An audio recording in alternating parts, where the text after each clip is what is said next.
by saying that our caucus heard an update on the situation in Boulder, Colorado, and the horrendous attack that injured 12 innocent people.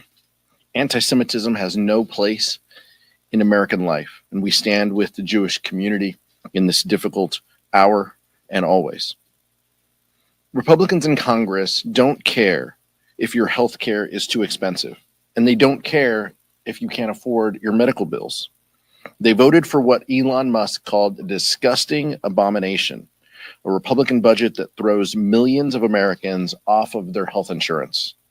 Republicans don't care if their tariffs are raising your prices across the board and making it harder to make ends meet. They voted to take away food assistance for families, seniors, veterans, and they'll continue to reward billionaire donors who keep them in office with tax breaks so they can hold on to power. They're getting rich off of the stock trades while working people worry about losing their jobs. When confronted with the truth, they often just lie, or they show their true colors, like one Republican senator did by dismissing concerns that Medicaid cuts might lead to unnecessary deaths as a result of their disgusting abomination, kicking millions off of their health care. We're all going to die, she said. That is the Republican health care plan in a nutshell. And that's why Republicans can't be trusted to make your health care or anything else more affordable for working families. Vice Chair Ted Lieu. Thank you, Chairman Aguilar. I also condemn the horrific terrorist attack in Boulder, Colorado. About a dozen people were burned, some critically, because of a terrorist who threw essentially Molotov cocktails at a group of Jewish Americans. And let me just be clear. Hamas is a genocidal, homicidal, extreme terrorist organization who attacked Israel, not the other way around. And now Jewish Americans in America are fearing for their safety because of folks who are committing brazen acts of anti-Semitism. We need to call it out when we see it. And I urge that the person be prosecuted to the fullest extent of the law who committed this heinous terrorist attack. I'd like to now talk about Senator Joni Ernst's statement that we all are going to die. She is correct that we all are going to die, but it shouldn't be at the hands of Republican legislation. And the Republicans' big, ugly bill is going to cause unnecessary death. So then Senator Ernst doubled down on her statement and did a video of herself walking through a cemetery, again, talking about what she said. And then she ended by citing Jesus. So I'm just a simple Catholic. But let me just tell you, I actually read the Gospels, and Jesus goes around healing people.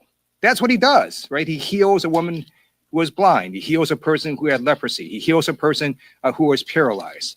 41 acts of healing in the Gospels. That's what Jesus did in terms of acts.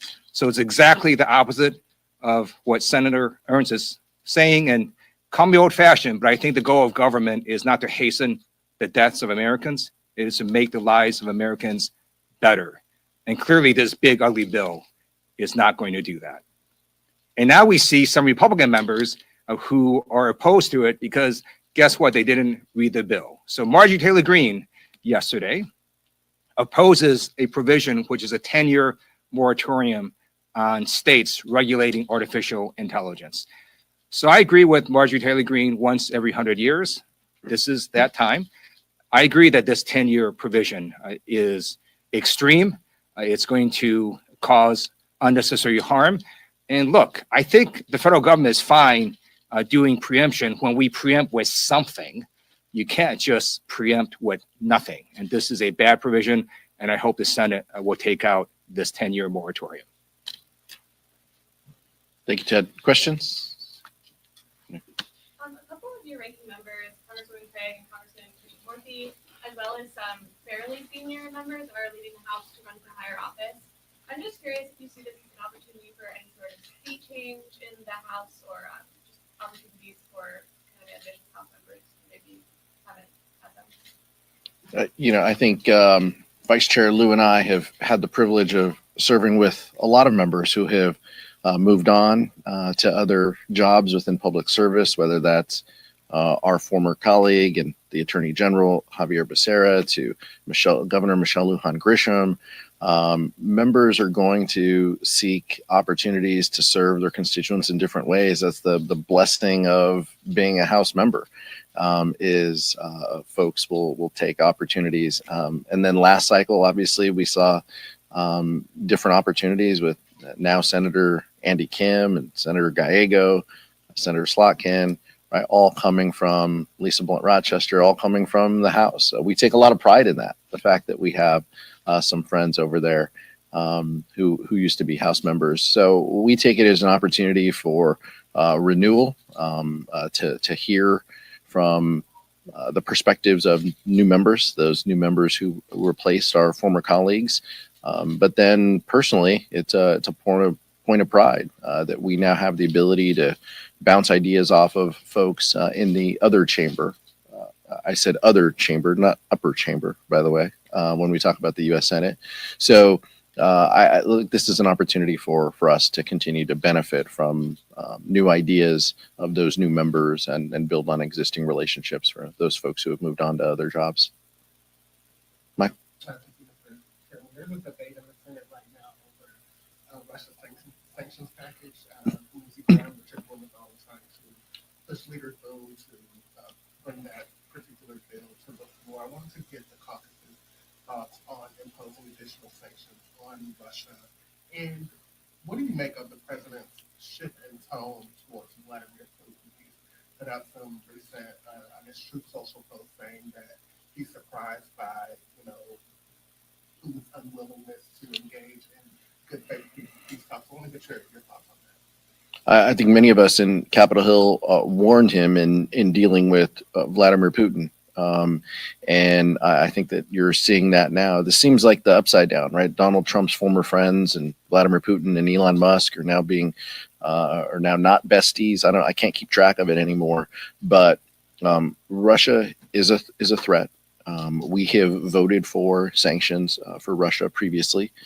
We continue to view it through the lens of national security, and we will be willing and ready to make deliberations and votes if there are packages and proposals. But I think right now, the effort that the Senate is undertaking is more of an effort to get Donald Trump to be supportive of Russian sanctions than it is to get the House of Representatives to be supportive of Russian sanctions. They clearly are trying to work Donald Trump to get to this position, and we'll see what happens in the weeks to come.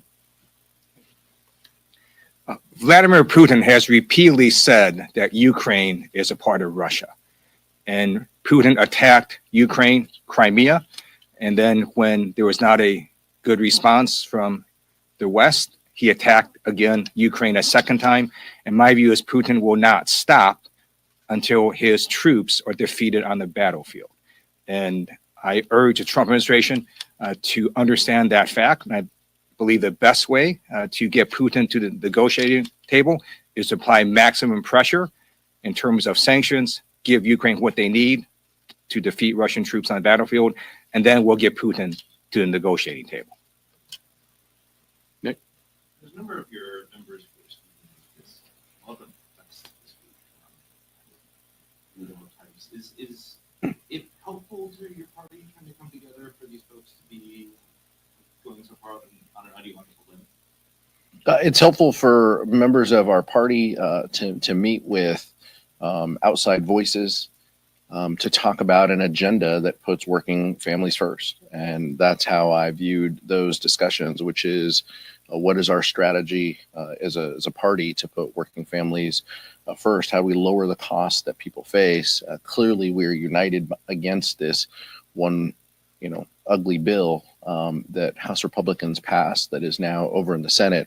And we will clearly work on different items to lower the costs that people face. We've talked often about those, child tax credit, low-income housing credit, all of these pieces that are so instrumental in helping working families get forward. So I think that that's always important to huddle with colleagues and friends and stakeholders to make sure that we're on the same page. And that's how I viewed the the conference, but I wasn't there. Thank you, Mr. Chairman. Republicans were just in here. They blamed Democrats and immigration policies for the attack in Boulder, specifically because this individual was here illegally. Do you wish that Democrats in the last 4 years have handled the immigration issue differently? I think right now we're thinking about the 12 people who have injuries as a result of the attack. I'm sure there will be opportunities to dig deeper on the status of the individual who perpetrated this heinous act.